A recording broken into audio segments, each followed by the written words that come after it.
Bonsoir tout le monde, bienvenue sur le premier webinaire Immoveland WeLink. On a déjà fait des afterwork et des sessions comme ça en live et c'est la première fois qu'on est online. Alors c'est normal puisque Immoveland est une plateforme digitale et donc avec notre partenaire WeLink, on a décidé d'aborder un sujet ce soir qui est l'acquisition à la première propriété pour les primo-acquéreurs et spécialement évidemment les jeunes. Alors, comme d'habitude, moi, l'immobilier, j'y connais pas grand-chose. Mon nom est Eric Spitzer, je suis le responsable d'Immoveland, mais je me suis entouré d'un panel d'intervenants, la crème de la crème, comme d'habitude. Et donc, ils vont se présenter. Nous avons Célia, Philippe et Cédric qui vont intervenir avec moi tout au long de cette session qui durera 1 heure. Il y aura 45 minutes et puis il y aura des questions. Donc, si vous avez des questions à poser, n'hésitez pas de les poser par le chat qui est sur le lien. Donc, et on répondra aux questions en fin de session, donc au-delà dans plus ou moins 45 minutes. Bonsoir Célia. Bonsoir. Comment ça va? Très bien, merci. Bien? Oui. Détendu, relax? Oui, ça va. Parfait. Est-ce que tu pourrais te présenter en quelques mots et nous dire un petit peu quelle est ton expérience récente au niveau justement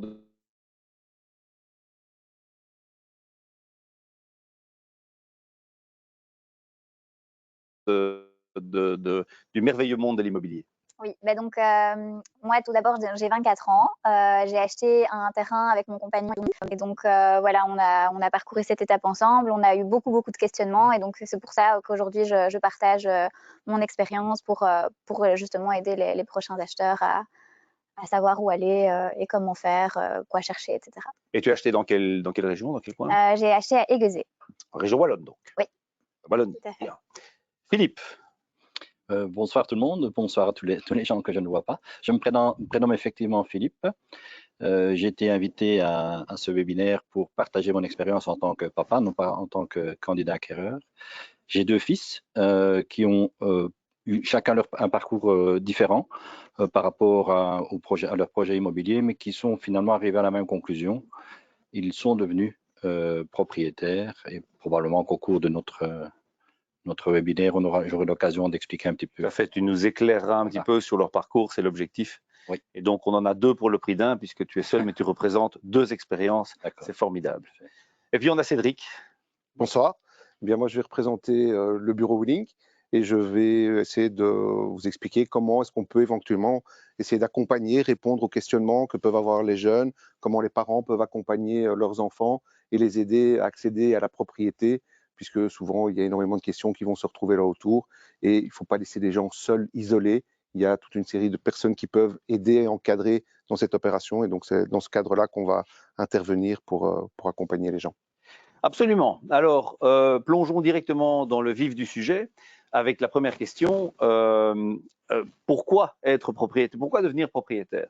Les jeunes, quand on discute, ils sont plutôt. Alors, le Belge a une brique dans le ventre, mais il me semble que les générations plus jeunes sont plutôt locataires et moins pressés de devenir propriétaires. Qu'est-ce qui a fait que tu as décidé de sauter le cap? Moi personnellement, avec mon compagnon, on avait tous les deux le même objectif. On voulait tous les deux justement investir notre argent. Donc on voulait arrêter de louer et du coup c'était un peu jeter de l'argent par la fenêtre pour nous en tout cas. Donc on voulait absolument investir notre argent et avoir quelque chose à nous pour assurer notre avenir. Voilà, c'était vraiment la principale raison. Et dans tes relations ou dans vos amis, est-ce que cette tendance justement du jeune qui reste, le Tanguy qui reste peut-être plus longtemps chez ses parents, qui loue pendant plus longtemps, qui a moins cette brique dans le ventre qu'il y a, on va dire, 20 ou 30 ans, quand moi j'étais jeune. Est-ce que tu sens cette tendance dans tes relations, plutôt locataire, plutôt propriétaire? Plutôt propriétaire. C'est vrai que dans mon entourage, beaucoup d'amis sont déjà propriétaires. Donc, c'est vrai que c'est une tendance actuelle. Voilà. Après, par exemple, moi, mes parents ne sont pas propriétaires. Et donc, le monde à l'envers. Voilà, c'est un peu, c'est vrai, on a vraiment voulu faire l'inverse. Moi, je trouve que c'est important aujourd'hui. Et je le vois aujourd'hui aussi dans leur vie actuellement. Donc, c'est pour ça, c'est peut-être ça aussi qui m'a poussée à vouloir être propriétaire assez tôt aussi. Et tu es propriétaire depuis combien de temps? 1 an et demi, plus ou moins.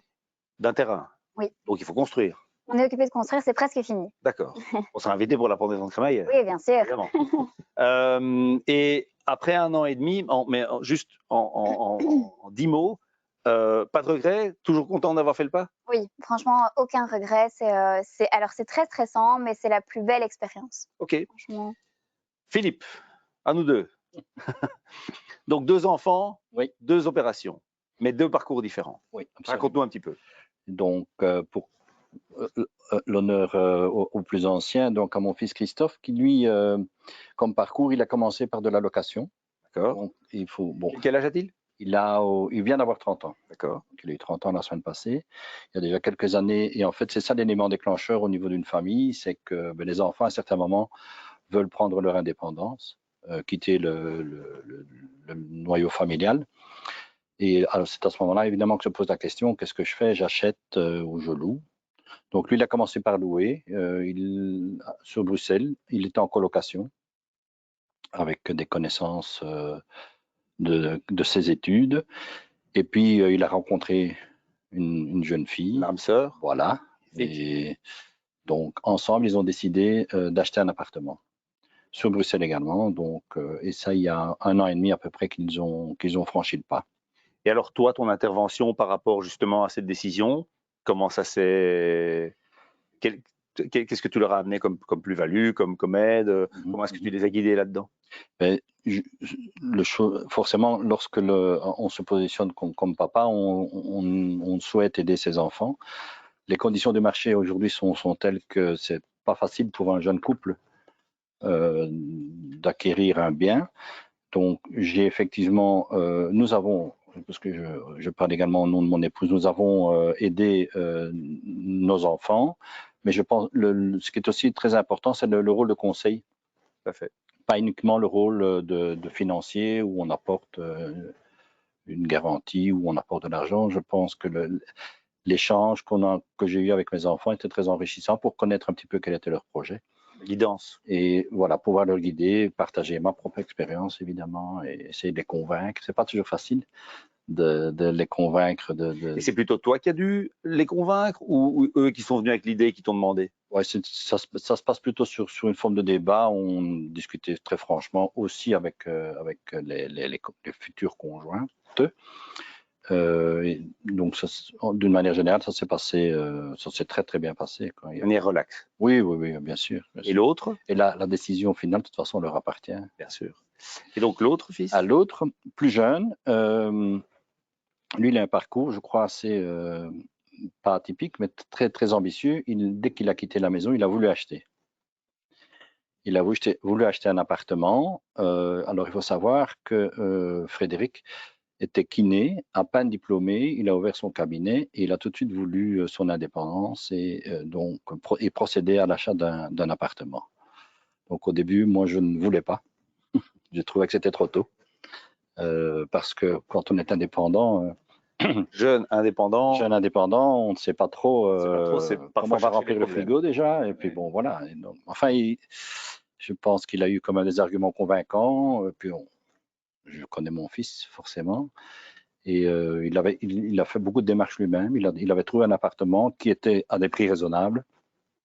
Et donc, avec sa force de conviction, on a franchi le pas. Tu as fini par plier. Oui, on a franchi le pas. Et bon, il l'a assumé et il l'assume toujours d'ailleurs.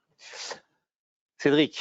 Je vais revenir sur ta question initiale, donc qui était de savoir un petit peu pourquoi passer sur cet état de propriétaire. Je vais reprendre des éléments qui ont certainement déjà été dits. Donc effectivement, Célia a abordé le sujet que elle avait envie de ne pas avoir ce sentiment de jeter de l'argent par les fenêtres en faisant cette acquisition immobilière plutôt que de payer un loyer à fond perdu. J'aurais tendance même à ajouter que le fait d'avoir un crédit permet de maîtriser son budget à un moment donné.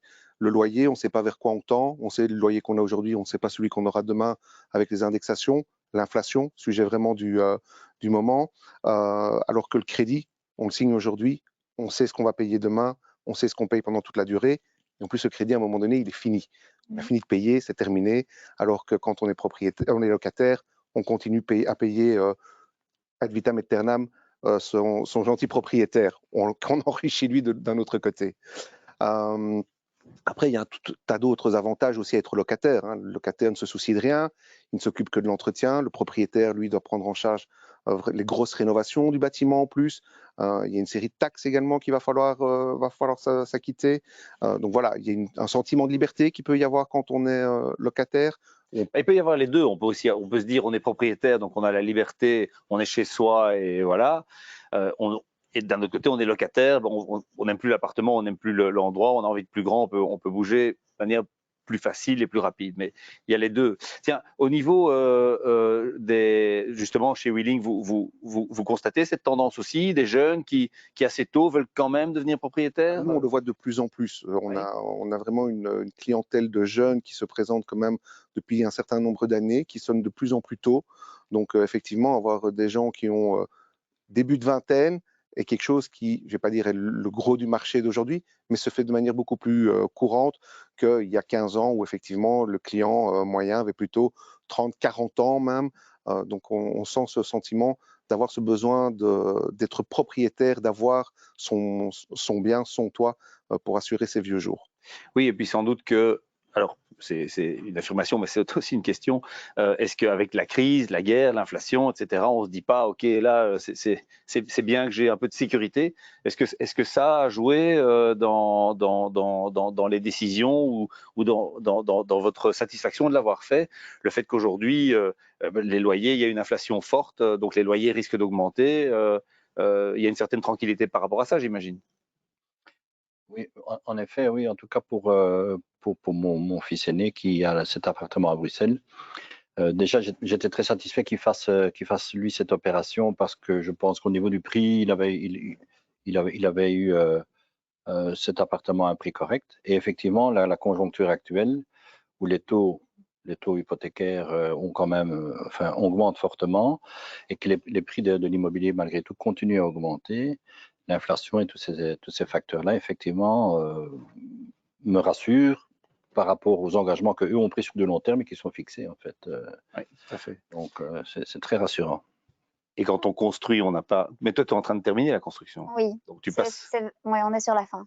Ok, parce que il y a aussi certains qui sont confrontés à une hausse des matériaux de construction, Ouais. des difficultés d'approvisionnement, et leur entrepreneur leur dit gentiment, écoutez, ce sera un petit peu plus cher que ce qu'il y avait sur le devis parce que toi, tu n'as pas été confronté à ça. Mais par chance, non, nous, on a vraiment signé juste avant tout ça. Et donc, on a eu la chance que tous nos prix soient bien maintenus. Mais effectivement, si on avait signé un peu plus tard, on aurait eu une grosse augmentation sur toute la construction de la maison. Ça aurait été peut-être même du coup stoppé clairement, quoi, parce que c'était un gros coût. Ce qui est évidemment toujours la pire des solutions, puisque quand on stoppe, on n'a rien, mais ça perd en plus de sa valeur. Ouais. Alors, justement, transition idéale, l'aspect évidemment crucial d'une opération immobilière, c'est le coût. Alors, comment est-ce que toi, tu as appréhendé l'opération d'acquisition? Il y a plusieurs coûts, évidemment. Enfin, on va peut-être passer par monsieur le banquier. Si on devait expliquer à quelqu'un qui nous écoute et qui ne connaît pas ou qui est intéressé par faire sa première opération immobilière, c'est quoi on va dire la séquence des coûts et comment ça se décompose? Au niveau des coûts, lorsqu'on fait une acquisition immobilière, on est un pays riche de taxes et donc on va devoir effectivement s'acquitter d'une série de taxes.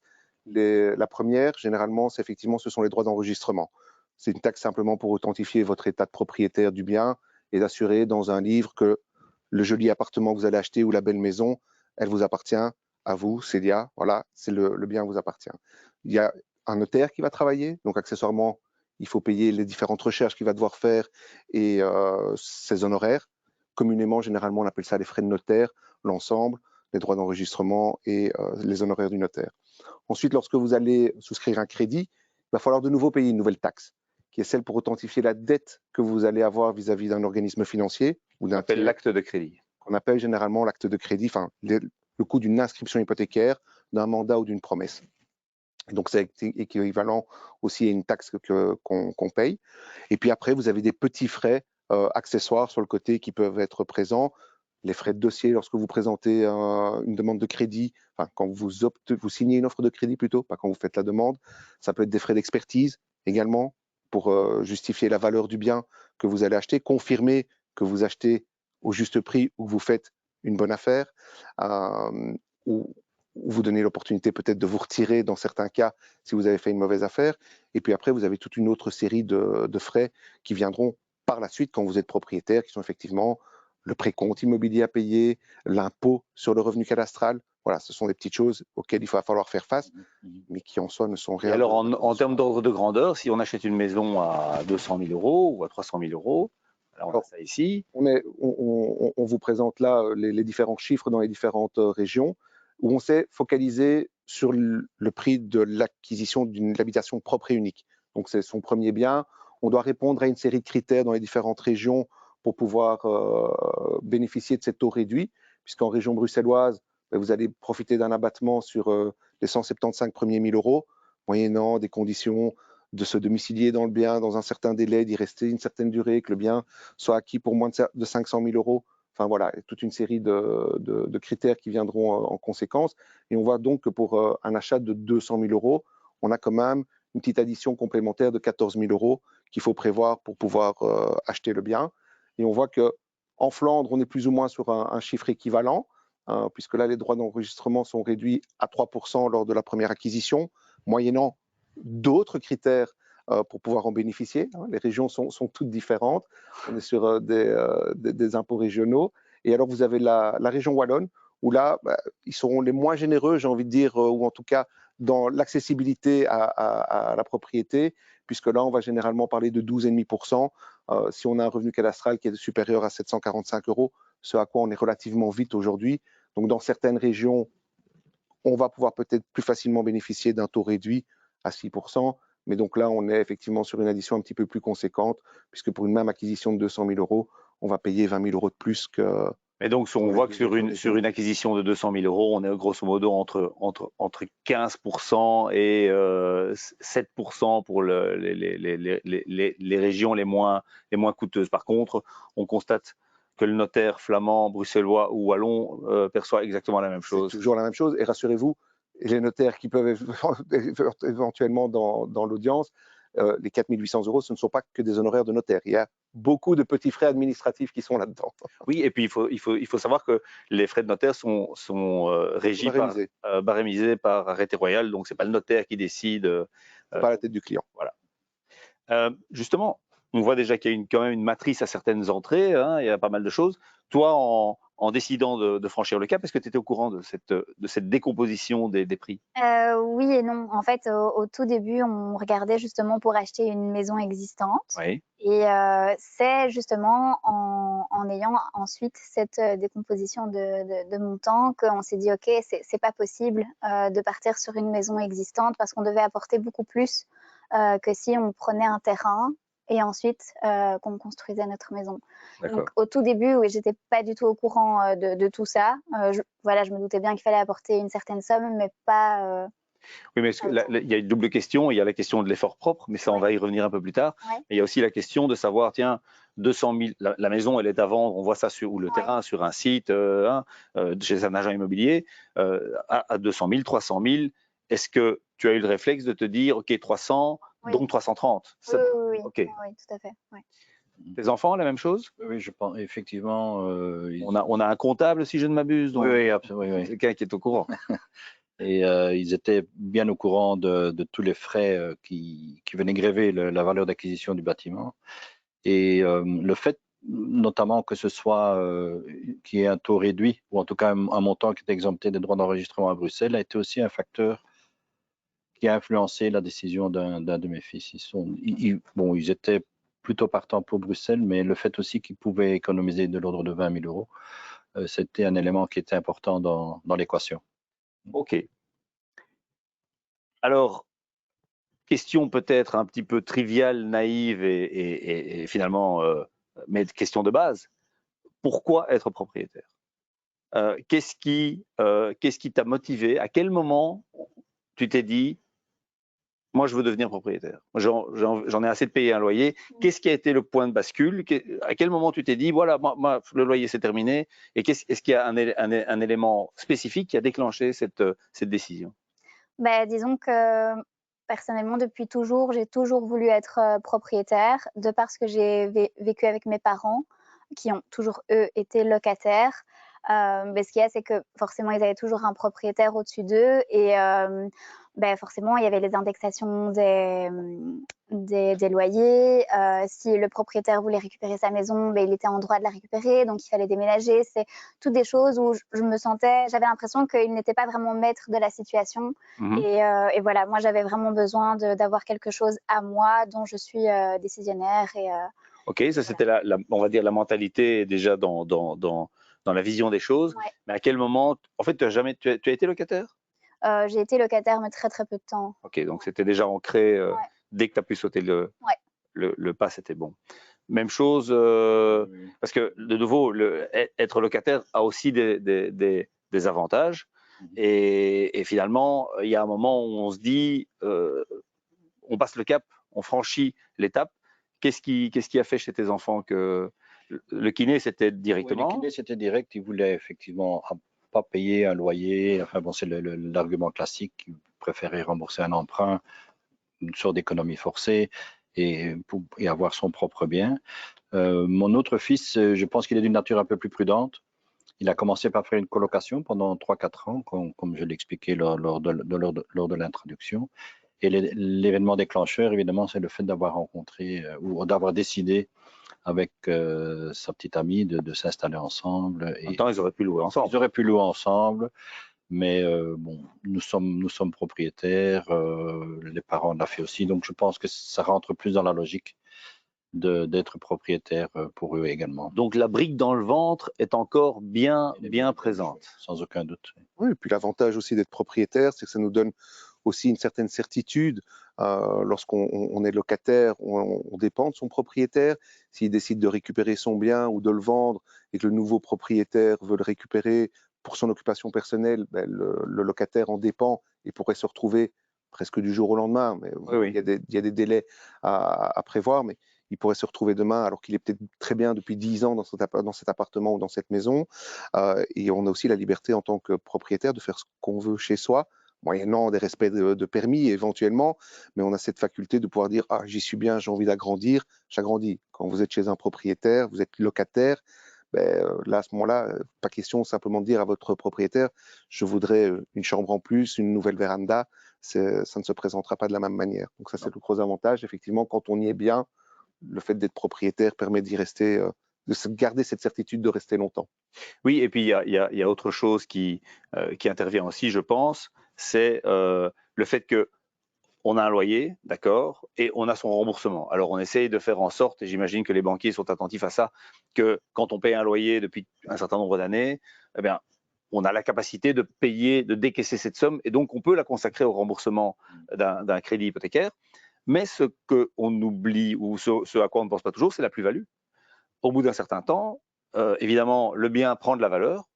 Je pense que sur 2 dates séparées de 20 ans en Belgique, on n'a jamais eu une valeur inférieure 20 ans plus tard. Parfois, ça peut un peu fluctuer, mais grosso modo, l'immobilier continue de monter et a une vraie plus-value au fil des temps. C'est pas énorme, mais ça s'accumule. Est-ce que vous aviez ça en tête au moment de l'acquisition? Peut-être pas immédiatement, encore que, effectivement, mes enfants n'ont pas l'intention de rester dans le bien qu'ils ont acquis aujourd'hui. C'est une première étape, un premier bien, avec l'espoir, probablement, en fonction de l'évolution de leur situation financière et familiale, d'emménager dans quelque chose de différent. Mais mon plus jeune fils, il a eu une expérience un petit peu particulière. Il a acheté donc directement cet appartement, qui était un appartement neuf, donc sous régime TVA. Et après 1 an et demi, il a décidé de vendre parce que finalement, il s'y plaisait pas trop et puis il avait rencontré lui aussi une jeune fille. Et donc, il l'a vendu et malgré le très court laps de temps, je vais dire 18 mois, il a fait une plus-value assez importante. C'était quand? J'avais peur de la question. Je pose des questions. C'est comme ça, je suis comme ça. Je pense qu'il a dû acheter en 2018. Ok, c'était avant le Covid parce qu'il y a eu cette période de flambée où tout le monde est devenu fou. Il a acheté en 2018 et il a revendu pendant le Covid, pendant la période du Covid. Donc effectivement, il a bénéficié d'un peu cette… 18 mois plus tard à peu près. Il a même pu revendre sous régime TVA. Enfin, je ne sais pas si vous en avez rencontré. Oui, bien sûr. Donc, voilà. OK. Et justement, une remarque importante et un élément important que tu as cité, c'est que c'est toujours l'important aussi une première opération. De voir ça comme une première opération. Fatalement, quand on est jeune, on a encore une énorme partie de sa vie devant soi. Et donc, fatalement, l'acquisition, ce qui est important, c'est d'avoir la première acquisition, d'avoir un pied, on va dire, dans le monde du « je suis propriétaire ». Tu constates ça aussi? Oui, la première opération est toujours la plus difficile, c'est celle dans laquelle il faut se lancer. Après, ça s'enchaîne. Au contraire de ce qu'on peut croire, l'opération immobilière est probablement l'opération effectivement la plus importante qu'on fait dans sa vie en termes financiers. Mais par contre, on n'en fait pas qu'une. On bouge moins en Belgique que dans d'autres pays d'Europe, parce que nous avons des taxes peut-être un petit peu plus élevées qu'ailleurs. Mais par contre, on ne reste plus comme du temps de nos parents, grands-parents, 40 ans, 50 ans dans la même maison. Aujourd'hui, on bouge beaucoup plus. Il y a des éléments économiques qui font que on doit bouger pour des raisons professionnelles également, on doit bouger pour des raisons de séparation, de ménage. Donc voilà, on a cette fluctuation qui est plus importante que dans le passé. Et effectivement, aujourd'hui, on se dit qu'on change d'habitation tous les 8 ans. Alors, il y a des gens qui changent plus régulièrement, d'autres moins, mais cette moyenne de 8 ans est quand même présente. Donc effectivement, nous, on incite les gens à se dire, devenez propriétaire le plus tôt possible. Dès que vous sentez ce début de fibre de devenir propriétaire, lancez-vous, même si c'est pour un premier bien que vous allez garder 1 an, 2 ans. Alors, je pense que la période d'1 an, 2 ans, c'est particulièrement court. Oui, effectivement, de se dire, je reste sur une première opération dans laquelle je sais que je resterai pendant 5 ans et qu'après, je devrais acheter un 2 chambres ou la maison de mes rêves. Ben voilà, on peut aussi toujours mettre en location pour alors après acquérir. Alors, passons, parce qu'évidemment, l'immobilier, on en a déjà parlé. Ça a l'air comme ça tout simple, on achète, mais en fait, il y a quand même un certain nombre d'étapes. Et parfois, nous, on avait fait une étude avec Imovlan, avec des focus group, donc on avait vraiment interrogé des gens qui avaient recherché de l'immobilier pendant un certain temps. Et ce qu'on constatait, la constante qui revenait, c'était friction, tension, incertitude. C'était vraiment des sentiments assez négatifs et beaucoup de difficultés. Alors, ce qu'on va faire ici, c'est peut-être un tout petit peu démystifier la chose et parler des différentes étapes. Alors, quand on cherche de l'immobilier, Célia, qu'est-ce qu'on fait d'abord? Quand on veut acquérir un bien immobilier, qu'est-ce qu'on fait? La première étape, c'est quoi? Ça commence par la recherche. Et la recherche se fait bien sûr exclusivement sur Imovlan. Hein, ça, on ne le dira jamais assez. On ne le dira jamais assez. Ensuite, donc évidemment, on cherche sur Imovlan, on trouve. Oui, bien sûr. Mais il faut aussi savoir ce qu'on cherche. Oui. Donc, tout dépend chacun a son type de recherche. Mais moi, par exemple, j'ai d'abord commencé par des maisons, puis j'ai vu que c'était pas ce qui me convenait. Et donc, on a ensuite switché sur un terrain. Après, voilà, pour un terrain, il y a plein de choses à prendre en compte. Et donc, il faut voir aussi dans quelle région, quel budget. Ce qui est très important, je pense, apparemment tu l'as fait, c'est très bien, c'est de prendre son temps. Oui. C'est-à-dire que l'immobilier, c'est sans doute une opération extrêmement importante. C'est pas un peu d'argent, c'est quelques centaines de milliers d'euros. Alors 200 000, 300 000 avec les prix qui augmentent, mais ça passe parfois à 500 000, 700 000 euros. Donc il ne faut pas faire les choses à la légère et il faut prendre le temps de chercher. Une fois qu'on a cherché, une fois qu'on a trouvé, que se passe-t-il ensuite? On prend contact avec son banquier. Mais ce que je voulais peut-être aussi rebondir sur ce que disait Célia, c'est que lorsqu'on en a trouvé, soit on va sans doute prendre contact avec son banquier, mais c'est un événement que nous avons connu. Il y a une forte pression, en tout cas, ce sont les circonstances actuelles. Même s'il faut bien réfléchir, l'acte est important puisqu'on va s'engager, les enfants vont s'engager pour 25 ans ou 25 ans.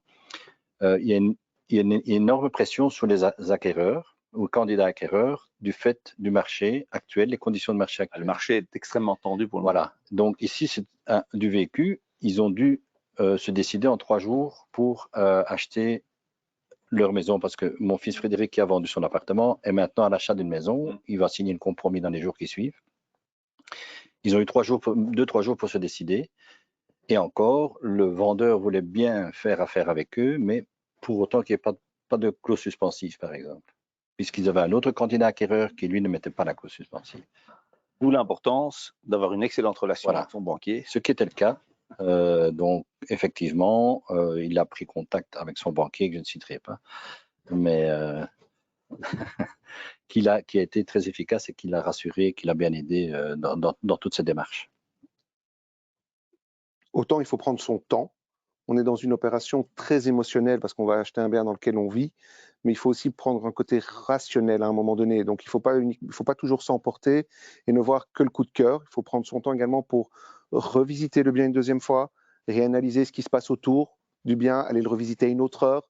On ne sait jamais, vous avez été le visiter à 10 heures et en fait, à 16 heures, lorsque c'est la sortie des classes, tout le monde est garé sur votre parking devant chez vous. Ça vous plaira peut-être pas de la même manière. Allez voir les gens autour. Mais donc, ne pas être trop dans l'émotion non plus. Prendre son temps, c'est l'élément le plus important, je pense. On me redonnait encore une phrase très simple, pas plus tard qu'hier. Il vaut mieux passer à côté d'une belle opportunité que de devoir subir une mauvaise affaire. Oui, et puis on constate aussi, justement, avec un peu cette folie ces dernières 18 mois, 2 ans, qu'il y a cette espèce de psychose de rater l'affaire. Ouais. Et de dire, il faut que je signe, même si on n'est pas complètement certain d'avoir le banquier qui suit, d'avoir l'effort propre à faire. Bon, on comprend que ça crée vraiment une espèce de grosse nervosité chez l'acquéreur. C'est pour ça que ça doit rester vraiment un plaisir. C'est un acte qui doit vraiment être quelque chose qui vous accompagne et qui vous donne de la joie. Donc effectivement, si vous avez l'opportunité de pouvoir aller voir votre conseiller, que ce soit votre banquier ou votre courtier, le plus tôt possible, lui va déjà pouvoir vous guider, vous rassurer sur la faisabilité, même s'il ne sait pas toujours vous donner directement un accord de principe avant. Donc à ce moment-là, vous pouvez déjà aussi rassurer le vendeur en lui disant mais j'ai déjà consulté, j'ai un avis favorable. On peut avoir une clause suspensive juste pour la formalité relativement courte. Et donc ça peut passer assez facilement. Ce qui peut aussi se passer, je pense que vous faites ça chez vous et certaines autres institutions le font aussi, c'est d'avoir une espèce de préaccord. Oui. C'est-à-dire de dire on vise un bien qui va coûter 350 000 euros, j'en sais rien. Moi j'ai 50 000, jusqu'où tu peux me suivre, et là vous allez pouvoir dire, écoute, si l'expertise le confirme, on va avoir. Est-ce que vous faites… Tout à fait. Donc, on peut vraiment présenter le dossier déjà par rapport au cahier des charges des institutions financières, donc sur les grandes lignes, le montant qu'on emprunte par rapport à la valeur du bien, par rapport au ratio des revenus. On peut déjà donner un avis de faisabilité sur le dossier, mais ce ne sera jamais un accord formel puisque c'est une fois qu'on aura pu tout contrôler derrière, vérifier les autres ouvertures de crédit qui sont existantes, qu'on a parfois oubliées. Ça arrive quand même souvent, la petite carte qu'on a fait chez Carrefour pour acheter un iPhone ou une machine à lessiver. Voilà, c'est des choses qui peuvent intervenir. C'est important, je pense aussi, et c'est pas une vanne, c'est quand on va demander un accord, c'est de dire la vérité à son banquier. Toujours. Parce que dans les centrales de crédit, les bases de données, tout ça, c'est consulté en permanence. Et fatalement, tout se retrouve dedans. Donc, si jamais on a eu une boîte où on a eu un problème dans le passé et que ça laisse une trace, autant le dire, parce qu'il y a parfois moyen de trouver des solutions, mais ça ne casse pas la confiance. Il ne faut surtout pas se dire qu'avoir un crédit, c'est quelque chose d'exceptionnel. C'est la normalité de financer son bien immobilier. Les gens qui payent cash un bien immobilier sont généralement sur un autre marché que celui que vous allez aller rechercher. Ils sont plutôt sur des très très grosses opportunités. Oui. Donc vous n'allez pas vous batailler. Donc n'ayez pas peur de dire que vous avez besoin d'une clause suspensive pour un crédit. C'est normal. Toute personne le fait. On dira que c'est plutôt sportif de ne pas le faire aujourd'hui. Absolument. Et donc un dernier point qui est important aussi. Est-ce que vous avez consulté, vous avez regardé pour obtenir des primes ou est-ce que vous étiez renseigné là-dessus? Parce que c'est parfois un peu le parcours du combattant, mais il y a moyen d'obtenir des sous au niveau des pouvoirs publics? Oui, nous, on a rentré un dossier justement à la région Wallonne qui aide tous les jeunes acquéreurs et donc ils donnent une somme par mois. Bien sûr, il y a des délais à respecter pour rentrer le dossier. Il faut que le dossier soit bien complet, bien ficelé. Mais donc, oui, on a fait appel à cette aide-là, mais on n'a pas eu d'autres Et c'est facile, c'est pas trop, il n'y a pas trop de paperasse à rentrer. Il y a quand même beaucoup de paperasse parce qu'il faut l'administration tout reprendre. adore la paperasse. Oui, c'est un dossier comme ça, il faut qu'il soit vraiment bien complet. Donc oui, ça fait quand même beaucoup de paperasse, mais je pense que ça en vaut la peine. Ok, alors on va avancer avec quand acheter. Ce qui est important, c'est, on redit ce qu'on a déjà un petit peu dit, mais il faut prendre son temps. Faire ça quand on se sent prêt, c'est aussi une question de feeling. Comme tu l'as dit, Cédric, ne pas attendre pour trouver l'occasion d'une vie. C'est important d'avoir, de se dire que on acquiert un bien, c'est pour devenir propriétaire. Après, il y aura d'autres opportunités, la vie va évoluer, les moyens probablement aussi, etc. On en a parlé aussi, acheter un bien, mettre en location, on peut faire comme ça, se constituer une épargne et rater une belle opportunité, c'est toujours mieux que de faire une mauvaise affaire. Et puis, évidemment, ne pas se surendetter non plus. Parfois, on a une espèce de frénésie de se dire on a encore un peu de marge pour emprunter. Un accident de la vie, un licenciement, une maladie et patatras, les choses peuvent vite se dégrader. Donc, il faut rester un petit peu prudent là-dessus. Il n'est jamais trop tard non plus. C'est vrai. Même à 50 ans, 55 ans, on peut encore devenir propriétaire. C'est pas impossible. Tiens, petite question, parce qu'il y a effectivement l'aspect assurance solde restant dû. Oui. Les jeunes, vous n'avez pas ce genre de problème. Mais on assure comme ça quelqu'un qui a 55 ans et qui va emprunter pendant 20 ans. Oui. Les compagnies d'assurance n'ont pas trop de problème par rapport à ça? Les compagnies d'assurance n'ont pas de problème par rapport à ça, même si vous avez une contre-indication médicale, je vais dire, quel que soit votre âge. Il y a même une loi qui vous protège dans le cadre de l'habitation propre et unique, qui s'appelle la loi Partica, et qui impose, qui est un espèce de bureau de tarification à ce moment-là, comme pour l'assurance auto. Vous avez le même principe, les assureurs qui reprennent à ce moment-là certains risques très particuliers qui se co-assurent pour assurer que dans le cadre de votre habitation propre et unique, vous puissiez avoir une couverture d'essai afin de protéger votre entourage le jour où il vous arriverait quelque chose. Vous êtes assuré d'être assuré. Voilà. Magnifique. Alors, au niveau justement du financement par rapport à la banque, il y a évidemment l'aspect effort propre et l'aspect capacité d'emprunt et de remboursement. On sait que la Banque nationale a durci les règles. On est obligé maintenant théoriquement d'emprunter, il y a un maximum de 90% du montant de l'achat, si je ne m'abuse. La règle, c'est la Banque nationale donne une recommandation de limiter l'emprunt à 90%, une quotité de 90%. Cette notion de quotité de 90% peut varier d'une institution financière à l'autre. Ça peut être 90% du prix d'achat, ça peut être 90% des garanties qu'on va présenter, mais c'est une recommandation. Ça ne veut pas dire que c'est la norme et que tous les dossiers doivent être dans ce cadre-là. On peut encore déroger à cette règle. Les institutions financières ont des enveloppes pour pouvoir dépasser ce budget et ils peuvent faire quasiment un dossier sur 3 qu'ils pourraient faire sur des quotités au-delà des 90% pour le primo-accédant. Tout à fait. Donc là, on peut aller à ce niveau-là, mais bien évidemment, quand on va financer un projet à 90% ou à 80% ou à 100%, on n'aura pas les mêmes conditions tarifaires qui iront derrière. Est-ce que, Célia, tu as été confronté à de la difficulté? Ton banquier, comment est-ce qu'il a réagi? Est-ce qu'il a dû se conformer à ces règles, à ces recommandations? Ça s'est passé comment? Ouais, nous, ça a été un petit peu compliqué au tout début, tout simplement parce qu'on n'a pas été dans le bon organisme tout de suite. Donc, on a eu une première banque qui avait des règles complètement différentes que d'autres. Donc, on a été fort découragés. C'est vrai? Oui, parce que clairement, en fait, cette banque-là nous demandait d'avoir comme apport déjà les frais de notaire, frais d'enregistrement, etc. Et d'avoir également 1 an de salaire de côté. Et nous, on n'a pas d'aide de nos parents, on fait vraiment ça juste à 2. Donc, c'était très compliqué. Déjà, vous étiez 2, ce qui est... Oui, c'est déjà plus facile. Ce qui augmente l'enveloppe, quoi. Tout à fait. Et en fait, on s'est dit, OK, c'est pas grave, on va pas s'arrêter à un seul échec. Donc, on a continué et on est arrivé dans une autre banque qui elle, justement, a regardé nos revenus, a regardé ce qu'on avait déjà à l'heure actuelle Il nous a dit, OK, nous, on peut vous suivre, on fait tel financement, on sait vous suivre sans souci, on a ce qu'il faut pour que vous puissiez payer votre crédit et vivre normalement à côté. Donc une fois qu'on a rencontré cette banque, là, ça s'est débloqué, on n'a pas eu de problème, quoi. Donc il faut, un, pas se décourager, Voilà. deux, faire un peu son marché aussi, Tout à fait. en voyant aussi au niveau des taux, au niveau des Ouais. conditions, au niveau des conditions d'octroi, etc. Et alors aussi, nous, ce qui nous a beaucoup aidé, ça nous a donné quand même un petit coup de pouce, c'est que le patron de mon compagnon a rédigé une lettre à l'organisme de banque en disant que voilà, son travail était quelque chose de sûr, que ça faisait des années qu'il est là, que la société ne bouge pas, etc. Et donc, ça a quand même… Ça sécurise. Voilà, ça sécurise clairement la banque. Il est salarié? Oui. C'est pas indiscret? Oui, salarié. Parce qu'on avait un indépendant, jeune indépendant, qui démarrait. Oui. J'imagine que le banquier a dû être un peu nerveux quand il a… C'était effectivement beaucoup plus Raconte-nous ça. compliqué, oui.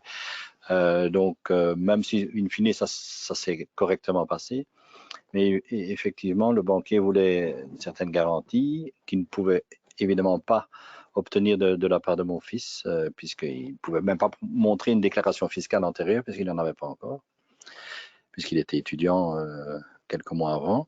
Donc, après avoir discuté de différentes formules avec notre courtier, puisque j'avais un courtier, nous avons, mon épouse et moi-même avons acheté l'appartement avec notre fils. Donc là, c'est carrément en co-acquisition.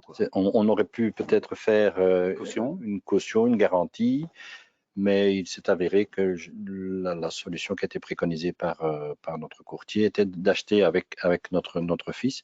Donc, une petite quantité. On avait mon épouse 5%, moi 5%, mon fils 90%. Mais évidemment, on était par rapport au crédit solidairement responsable. Donc, le banquier était rassuré de la sorte. Donc, c'est ce que nous avons pris comme option. Il y a souvent comme ça des espèces de constructions un petit peu, on va pas dire exotiques, mais particulières qui se font parce que on ne veut pas prêter à un jeune qui… Mais comme le marché des primo-accédants se fait de plus en plus tôt, effectivement, on a de plus en plus souvent ce besoin d'aide extérieure pour pouvoir soit répondre effectivement à une capacité de remboursement qui est plus difficile à démontrer parce qu'on a un faible revenu ou on vient de commencer à travailler en tant qu'indépendant en plus en particulier, puisque là il faut présenter 2 ans déjà avant d'avoir des premiers chiffres enregistrés au niveau des avertissements extraits de rôle. Mais on l'a également au niveau de l'apport en fonds propres. Les parents savent moins facilement donner plus tôt, puisqu'ils ont encore besoin de leur capital également pour eux, pour pouvoir vivre plus longtemps.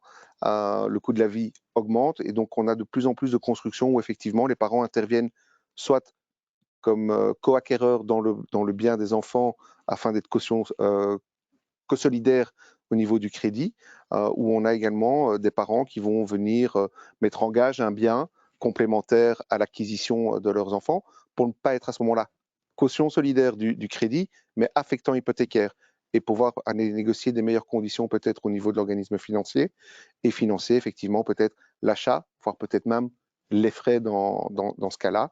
On a toute une série d'opérations dans ce type qui se font, des constructions éventuellement quand on est indépendant en faisant jouer la fiscalité également pour pouvoir répondre à un taux d'endettement plus raisonnable. Ce sont des choses qui se font de plus en plus aujourd'hui. Oui. Okay. Il n'y a pas que le crédit traditionnel sur 20 ans, taux fixe, ça a changé. Et justement, parce que dans certains pays plus anglo-saxons, on emprunte parfois sur 25, 30.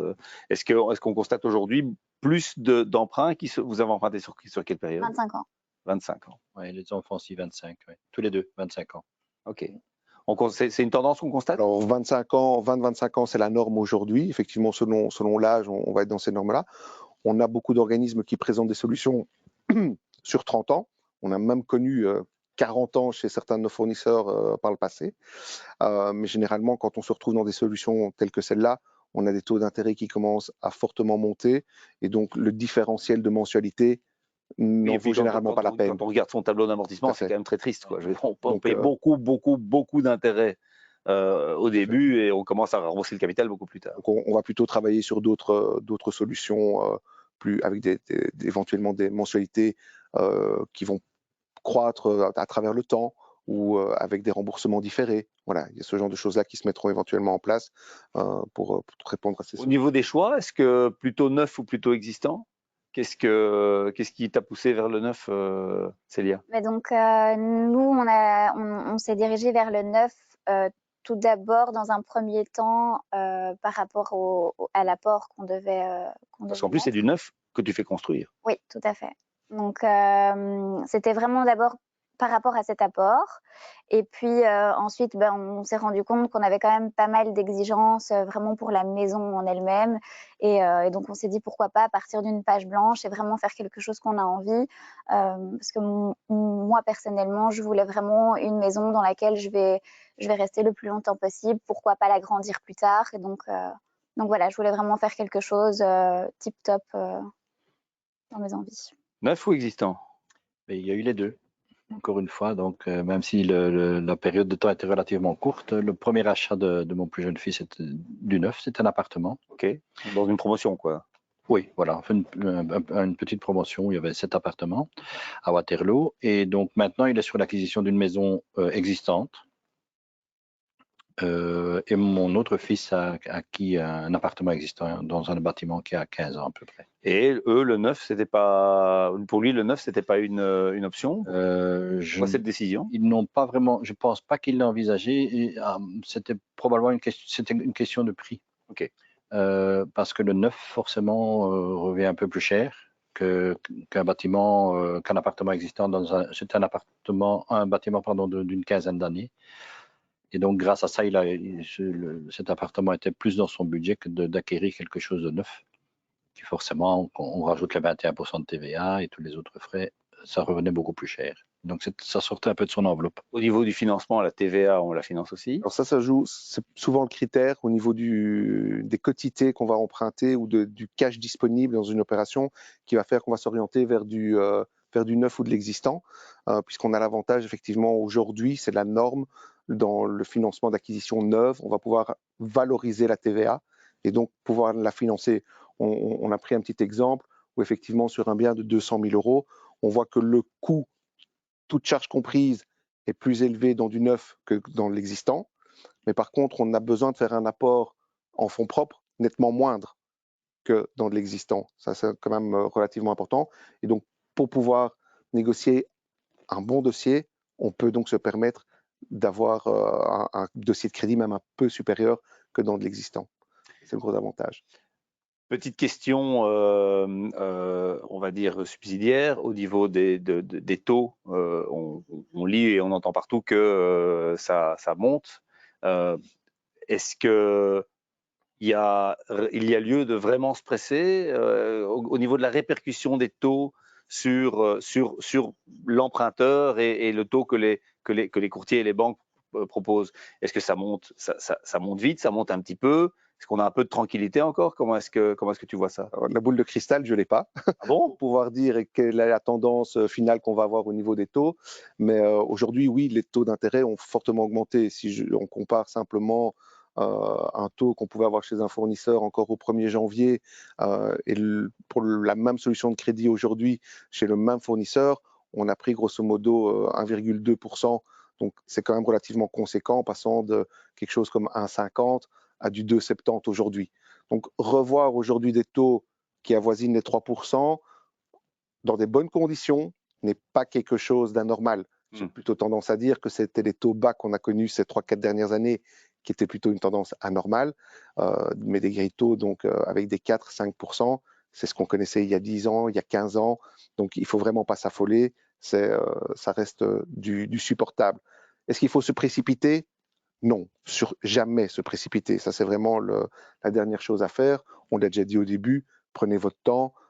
Se précipiter ne pourrait qu'apporter des mauvaises surprises dans une acquisition immobilière parce qu'on n'a pas vu d'autres charges qui peuvent y avoir derrière, que ce soit le coût énergétique d'un bien qui pourrait représenter plus finalement que le nécessité de l'isoler parce que Voilà. les réglementations vont aussi aller dans ce sens et que là, ça va coûter bonbon. Ouais.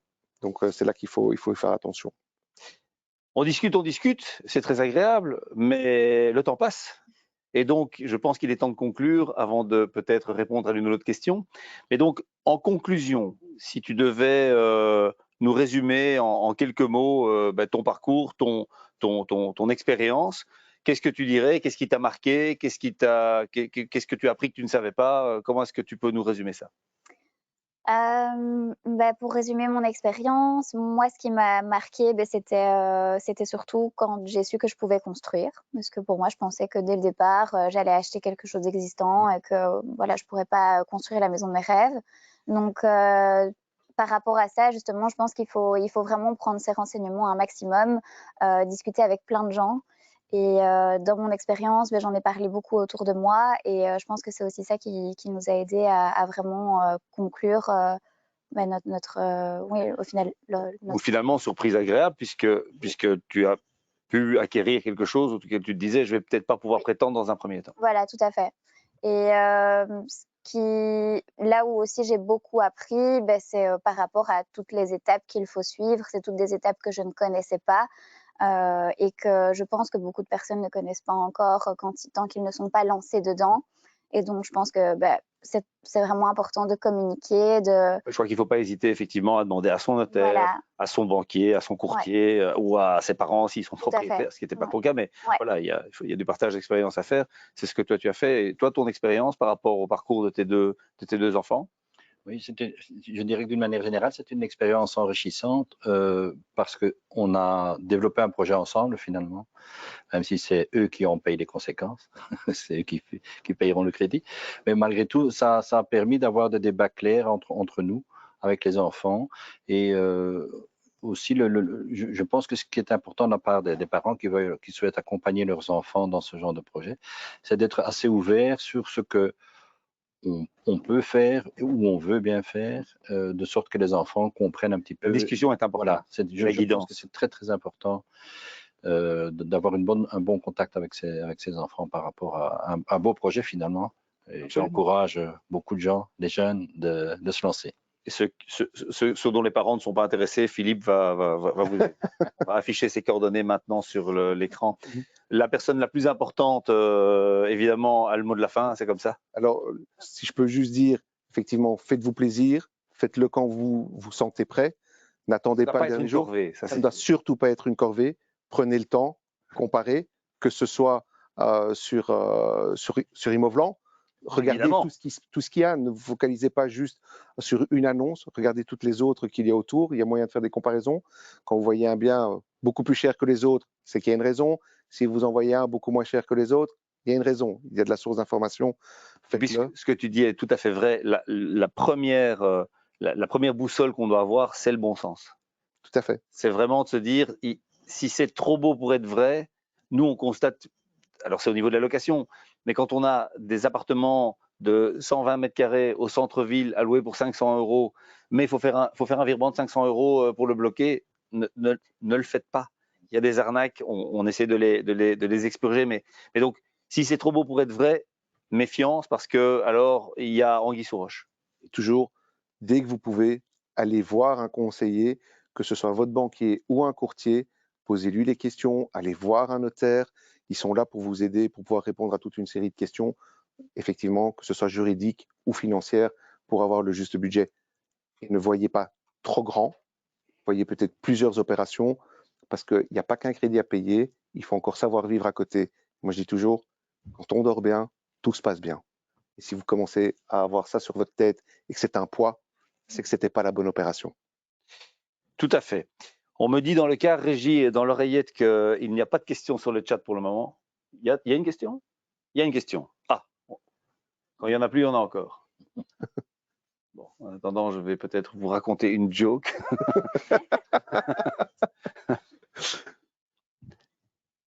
Non, mais c'est vrai que en fait, si on est relax et qu'on a les bonnes informations, le parcours qui paraît quelque chose d'extrêmement stressant et d'extrêmement tendu peut devenir beaucoup, beaucoup plus, je ne vais pas dire relax, parce qu'il faut quand même toujours faire attention, il y a toujours pas mal de choses, mais c'est vrai que quelqu'un qui est bien informé va pouvoir beaucoup plus naviguer dans l'opération, et vraiment il faut prendre son temps. Il y a une grosse difficulté effectivement, et nous on le constate sur Imovlan, et je pense que sur mes confrères concurrents, autres sites, c'est la même chose.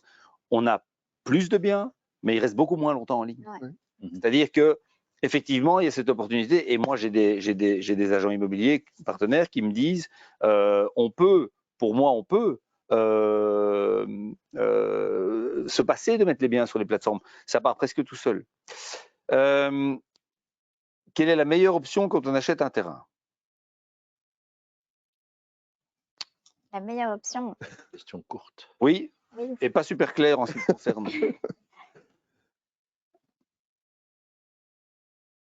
Et alors, il y a une autre, c'est la même, les deux, c'est la même personne qui pose. Ah, enregistrer le crédit hypothécaire pour construire en même temps que l'achat. Donc, la question, c'est, je pense, est-ce que on doit présenter, si c'est ça, si c'est pas ça, qu'on me le dise dans l'oreillette.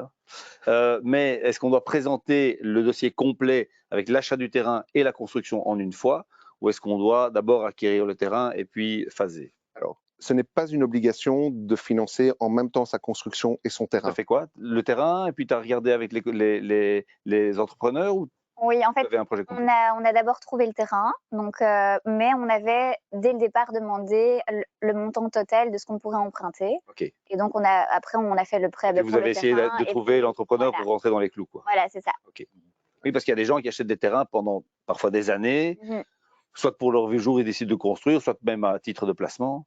Oui, mais donc c'est pas une obligation de faire les deux opérations dans un même dossier de crédit. On peut les faire de manière distincte. Mais par contre, quand on le fait de manière distincte, on doit toujours garder un petit peu de marge au niveau du terrain. On financera peut-être pas toujours le même ratio. Donc on ne financera peut-être pas 100% du prix d'achat du terrain si on n'a pas encore le projet de construction. Pourquoi? Parce qu'en fait, il faut voir votre projet de construction. Vous pouvez mettre sur un terrain, vous pouvez mettre une maison de 100 mètres carrés, comme vous pouvez mettre de 300 mètres carrés. Le prix de la construction ne sera pas le même. Donc effectivement, il va falloir travailler là-dessus. Mais effectivement, venez avec un début de projet pour savoir qu'est-ce que vous pouvez avoir, mais vous pouvez financer le terrain sans encore avoir d'idée sur la construction. Par contre, une autre option aussi, si on achète le terrain et qu'on n'est pas pressé pour le projet de construction, c'est de commencer l'emprunt le plus vite possible, parce que de cette manière, on amortit déjà, donc on diminue déjà son endettement. Dans une certaine mesure, la valeur du bien peut déjà un peu augmenter, et donc on récupère ce qu'on appelle une place libre, un peu de capacité supplémentaire. Donc ça, c'est pas idiot non plus. On doit pas, ce qu'on veut dire là, c'est qu'on ne doit pas absolument avoir le projet qui est complètement ficelé. Si on a trouvé un terrain où on se dit ce terrain c'est chouette, je pense que ça va me convenir parce que le lieu est bien, l'orientation est bien, le prix est bien, on peut y aller sans avoir le projet. Tout à fait. Et le banquier peut financer les deux de manière distincte, mais généralement ce sera toujours auprès de la même institution financière, puisqu'on va éviter de prendre un deuxième rang derrière une autre institution financière concurrente. Donc généralement, si on commence dans une banque A pour le terrain, la construction se fera également dans la banque A. Ouais. Oui, ça c'est mieux. Sinon, ça va être compliqué. Ça risque d'être. On va avoir un problème au niveau des garanties. On me demande, on me glisse dans l'oreillette, c'est incroyable. Ah, par contre, Technologie. Oui, la technologie ne fonctionne. Ah, si, voilà, pardon. Les droits d'enregistrement. Voilà. C'était ça? Oui, je pense que c'était ça. Donc, il ne faut pas oublier peut-être une petite nuance là-dessus, parce qu'on est passé assez vite, mais je vais te laisser. Les abattements, évidemment, ne sont pas. C'est quand même progressif par la suite. C'est jusqu'à un certain montant, selon certaines Donc, conditions. en région bruxelloise, l'abattement sur les 175 premiers 1000 euros, c'est si vous avez un bien de moins de 500 000. Mais là, c'est un montant forfaitaire. Hein. Donc, si vous achetez une maison de plus de 500 000, 510 000 euros, c'est fini, vous profitez de zéro d'abattement. C'est comme ça.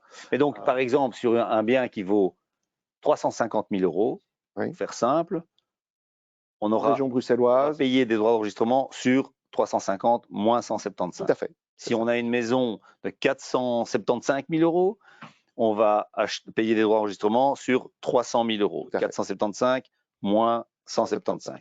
Si on a une maison de 502 000 euros, on paye la totale. Tout à fait. Open bar, on paye la totale. C'est tournée générale. On considère qu'à ce moment-là, vous avez une capacité, donc vous n'avez pas besoin de profiter d'incitant à devenir propriétaire.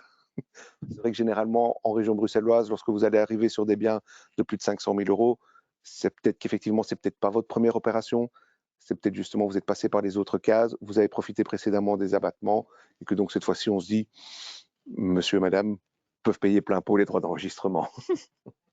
Voilà. Donc voilà. Ah, on a des questions qui arrivent. Des choses. C'est un petit peu petit. On va mettre un zoom.